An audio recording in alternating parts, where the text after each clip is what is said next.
వారణాసి గ్లిమ్స్‌లో అయితే చాలా hidden details ఉన్నాయి.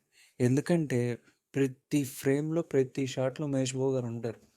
ప్రతి సీన్‌లో ఉన్నారు, కనపడతారు. ఈవెన్ హిపోపాటమస్ సీన్‌లో గూడా ఆ మంకీకి రోపేసేది మహేష్ బాబు గారే. మీరు మళ్ళీ ఒకసారి రీచెక్ చేసి చూడండి. అక్కడ పక్కన బోట్‌లో ఉంటారు. సో, ఇలా ప్రతి ఫ్రేమ్‌లో మహేష్ బాబు గారున్నారు.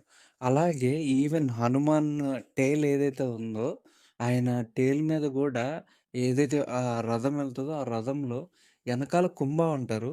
అలాగే ముందు రుద్ర ఉంటారు. సో, ఇలా ప్రతి ఫ్రేమ్‌లో అక్కడున్నారనమాట. అంటే దీన్ని బట్టి మనం అర్థం చేసుకోవాల్సిందేంటంటే, ఈ పీరియడ్స్ అన్నిట్లో టైమ్ ట్రావెలింగ్ జరుగుతూ, ఇది ఒక్కొక్క ఫేజ్‌లో ఒక్కోటి జరుగుతా ఉంటదనమాట మూవీలో. దాన్ని సింపుల్‌గా ఓకే. నేను ఈ టైమ్ ఫ్రేమ్స్‌లో ఇలా చేయబోతున్నానని మనకి సింబాలిక్‌గా ఇంత లార్జ్ మీరు సినిమాలో డైరెక్ట్‌గా చూస్తే అర్థం చేసుకోలేరు.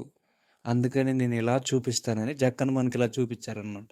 సో, దీన్ని బట్టి మనం అర్థం చేసుకోవాల్సిందేంటంటే, ఇది టైమ్ ఫ్రేమ్స్‌లో ఉంటుంది. ఈ టైమ్ ఫ్రేమ్స్‌లో ఈ ఒక్కొక్క చోట ఒక్కొక్క కనెక్షన్ కనెక్ట్ అయ్యి లాస్ట్‌కి టోటల్ మూవీ ప్లాట్ ఏంటనేది ఉంటదనమాట. ఇది in depth analysis. Thank you for watching. Please do subscribe.